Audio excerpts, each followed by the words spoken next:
June 19, 1943. 5:37 hours. Western Pacific Ocean.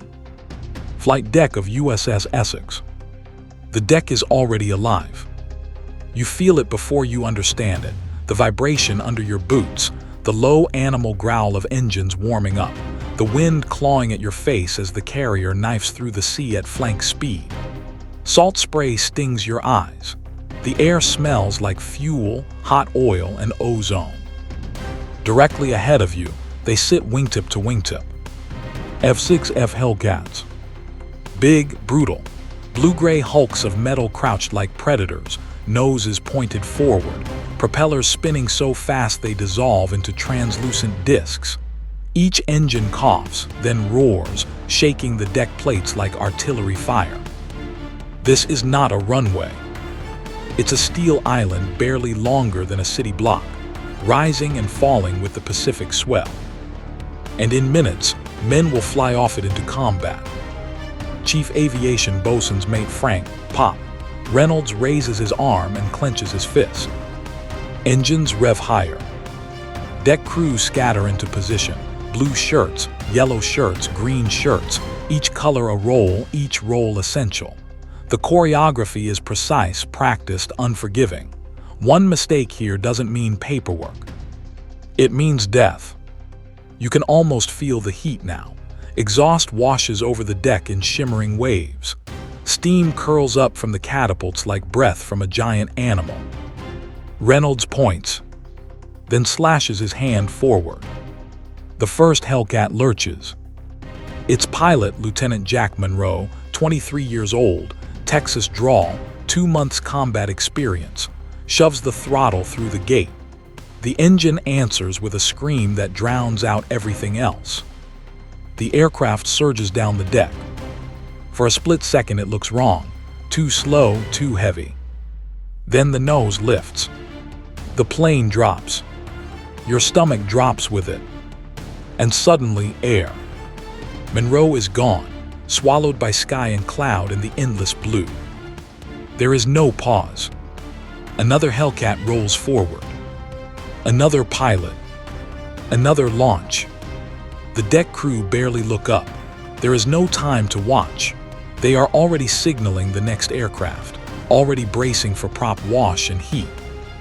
This is how power is projected in 1943, not speeches, not maps, but men and machines hurled into the void, one after another. Below decks in the ready room, the mood is quieter, but tighter. Pilots sit shoulder to shoulder, parachutes already on, me-wests buckled tight. Someone chews gum too loudly.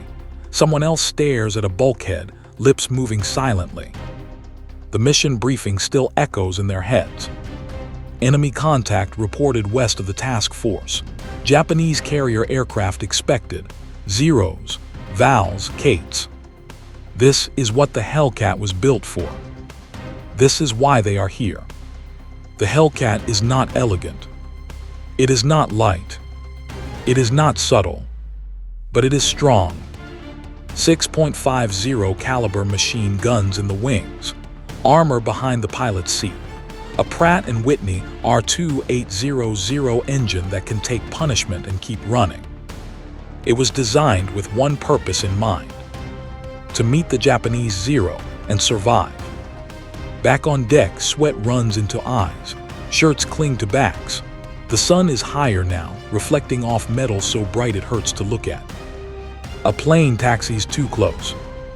A yellow shirt lunges forward, shoving a wingtip clear of another prop arc by inches. One step too slow, and he would have been cut in half.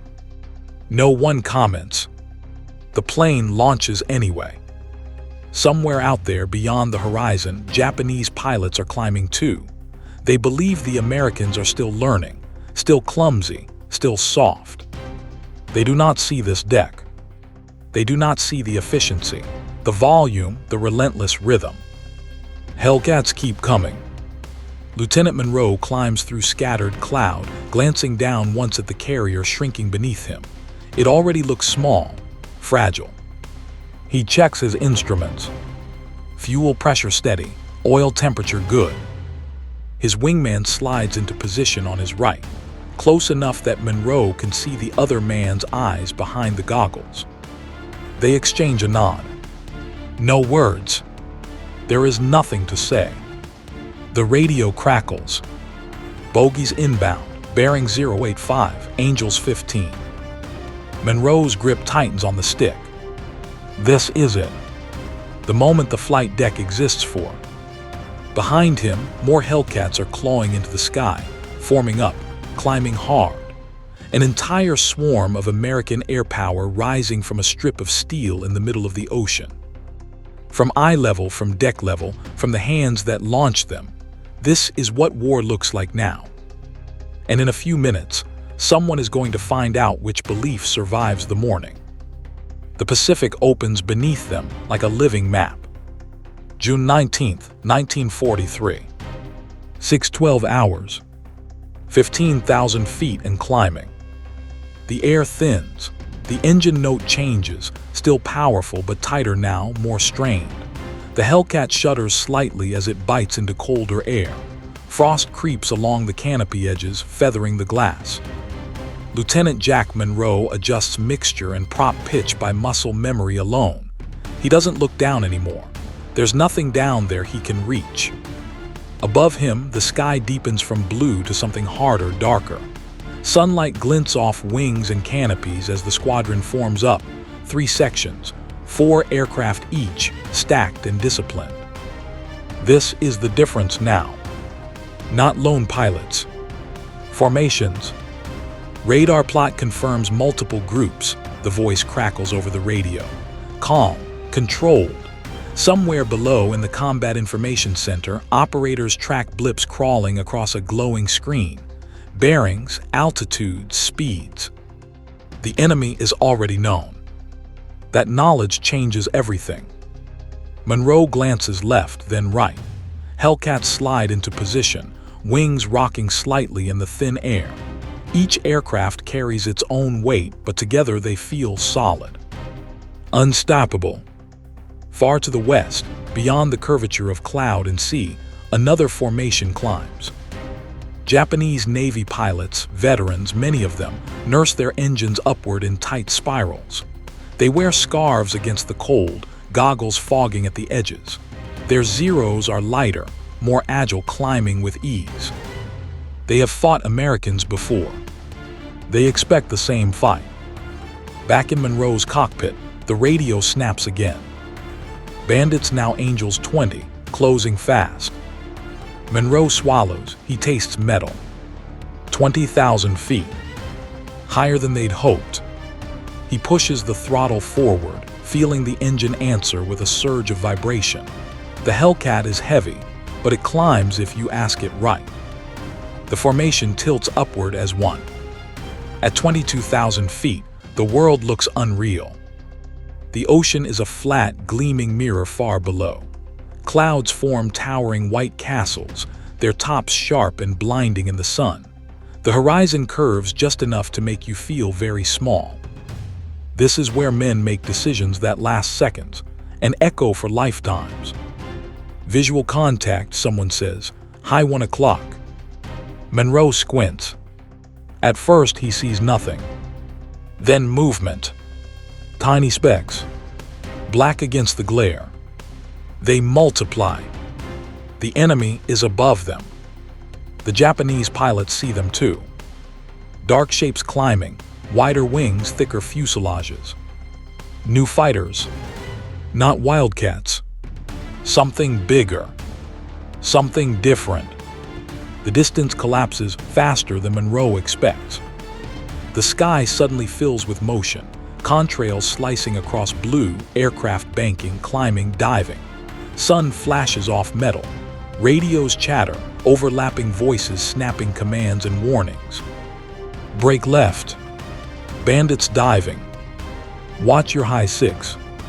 A Zero flashes past Monroe's canopy, close enough that he sees the pilot's white scarf whip in the slipstream.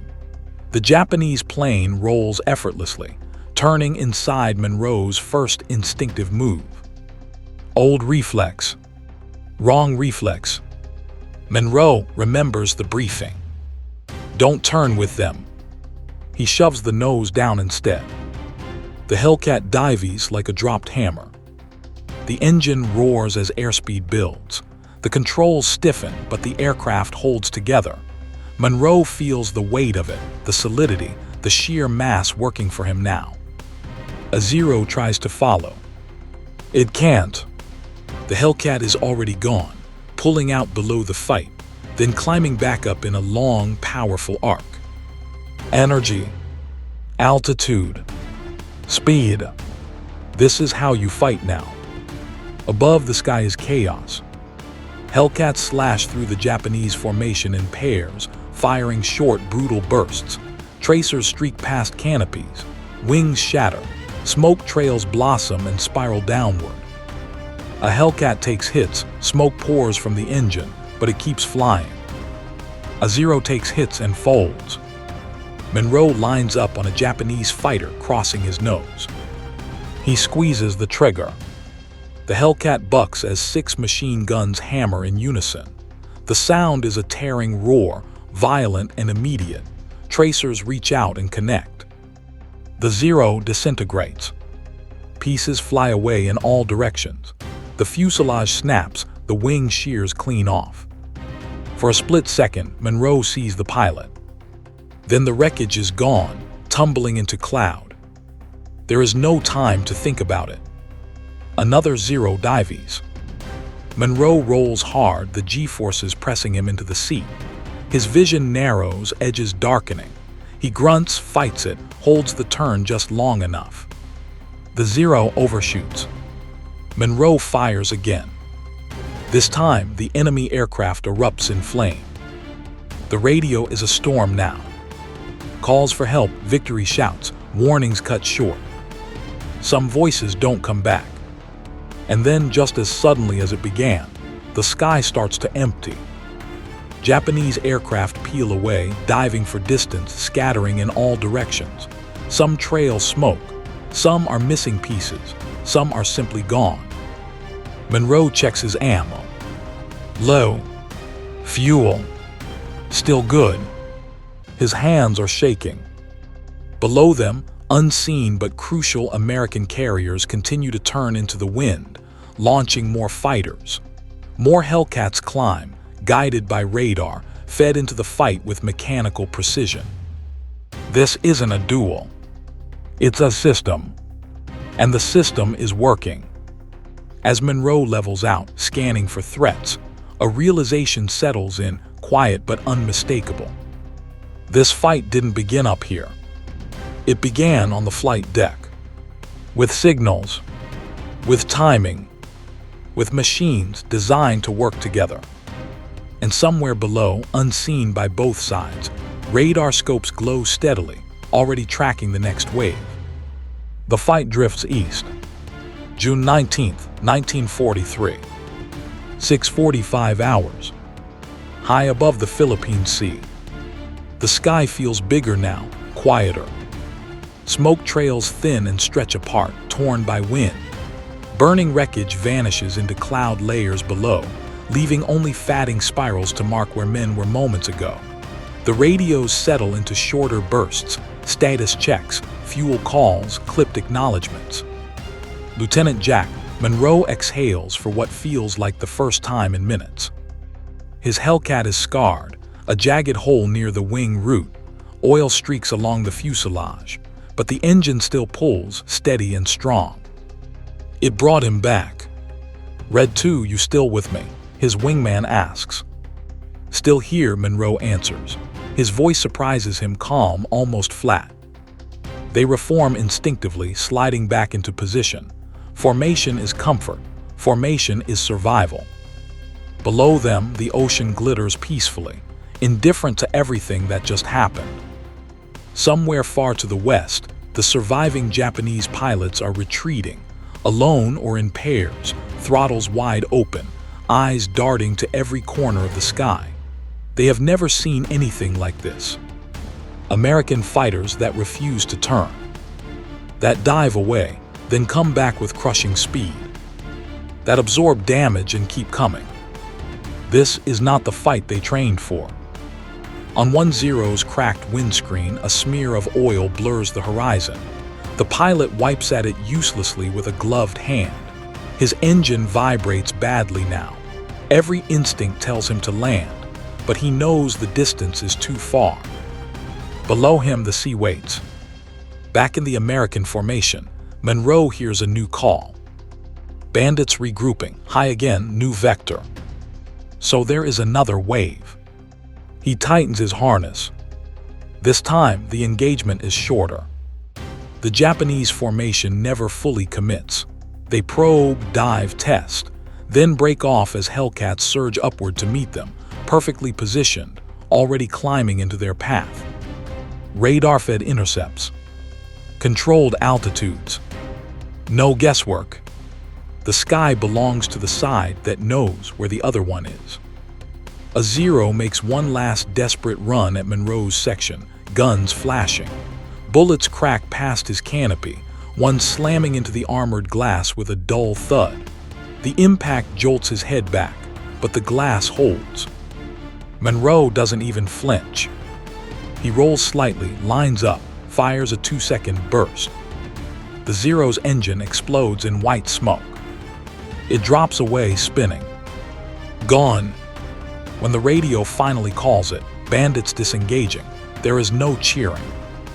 Just breathing. Heavy, uneven. Hands unclench from throttles and sticks. Sweat cools under flight suits. The adrenaline drains, leaving a hollow fatigue behind. The sky feels empty now. Too empty. Check fuel, Monroe says automatically. Numbers come back one by one. Some are low. Too low. Task Force bearing 090 comes the next call. Descend to Angels 5. Recover. Recover. The word lands with weight. It means you survived this part. The descent is slow, cautious. Monroe throttles back, watching temperatures, listening to every vibration like a language. The Hellcat responds faithfully, despite its wounds. Clouds swallow him briefly, then release him. And there far ahead are the carriers. Small again. Impossible again. Steel islands cutting white scars through blue water. As Monroe lines up, the flight deck rises and falls beneath him, pitching gently with the sea. Landing signal officers wave paddles, their movements crisp, commanding. Too low. Add power. Hold it. Hold. The deck rushes up. The arresting hook slams down. A violent jerk. Then stillness. The engine winds down. Silence crashes in. Monroe sits there, hands resting on the stick, chest rising and falling. He smells burned oil, salt, sweat. Deck crew swarm the aircraft instantly, chalking wheels, signaling thumbs up. Only now does Monroe realize his legs are shaking. Around him, other Hellcats land. Some pristine, some battered, some don't return at all. Empty spaces appear along the deck, gaps where aircraft should be. No one speaks about them. Not yet. Below decks in the Combat Information Center, radar operators continue to track fatting contacts. The last enemy blips retreat westward, thinning, then disappearing entirely. A quiet acknowledgement passes through the room. This was not a skirmish. This was a shift. Up on deck, Monroe climbs down from his cockpit. A crewman claps him once on the shoulder, hard, wordless. Another hands him a canteen.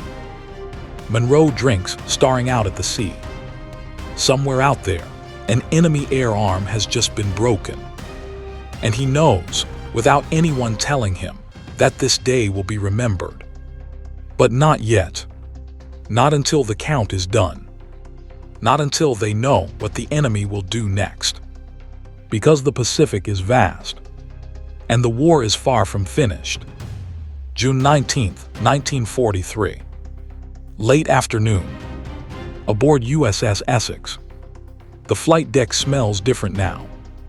The sharp bite of fresh exhaust has faded, replaced by scorched oil, hot rubber and salt baked into steel. The sun hangs lower, turning the ocean copper and gold.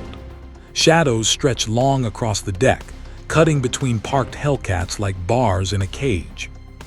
Maintenance crews work in silence broken only by tools and shouted numbers. Bullet holes are circled in chalk. Shrapnel scars are measured, argued over, then written down. Every mark tells a story. Every story ends the same way. Someone almost didn't come back. Lieutenant Jack Monroe sits on an overturned ammo crate near the island structure, helmet off, hair plastered to his forehead with sweat. His hands are finally steady enough to light a cigarette. He takes one drag, then another. The smoke curls upward and vanishes in the wind, just like everything else out here. Across the deck, a Hellcat sits empty, canopy open. Its pilot's name is still stenciled beneath the cockpit. No one has touched it. No one will, at least not today. The ready room fills slowly. Men drift in one by one, some laughing too loud, others saying nothing at all.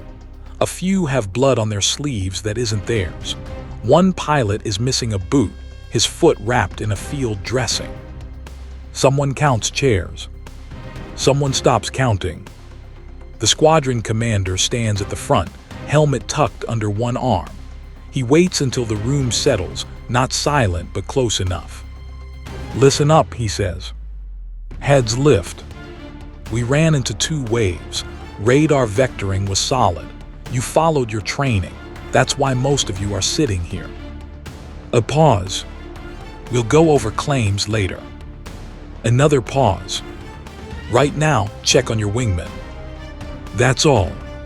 He steps back. Monroe looks to his right. The seat where his wingman should be is empty. He stares at it longer than necessary, then looks away. Below decks, the intelligence officers compile numbers. Enemy aircraft destroyed, high. American losses, low but not zero. Fuel states, ammunition expenditures, time to rearm. Already the system resets. Already preparations begin for tomorrow. Out on the deck, the sun dips closer to the horizon. The sea looks calm again. Deceptively calm. As if it didn't just swallow men and machines whole. Monroe stands at the rail, watching the wake peel away behind the ship. White foam fades into deep blue, then disappears entirely. He thinks about the zero he saw break apart. About the pilot's face, visible for just an instant. About how fast it all happened. He wonders if that man saw the Hellcat coming. Or if it was over before he understood. That night the ship runs darkened. No smoking on deck, no unnecessary lights. Red bulbs glow faintly in passageways, turning faces into shadows. The ocean is a black sheet again. But now, somewhere below decks, screens glow softly. Radar never sleeps. In the ready room, Monroe lies on his bunk, fully clothed. The ship's motion rocks him gently. Metal creaks. Ventilation hums. He closes his eyes. Sees tracers. Sees smoke. Sees empty sky. He thinks back to the morning. To the moment his wheels left the deck. To the feeling of falling and then flying. That strip of steel had launched more than aircraft. It launched a new reality. Across the Pacific, Japanese commanders are doing their own counting. They stare at empty revetments, at aircraft that didn't return, at reports that make no sense, enemy fighters that climb too fast, that hit too hard, that won't die. Something has changed, and they can feel it. Monroe rolls onto his side.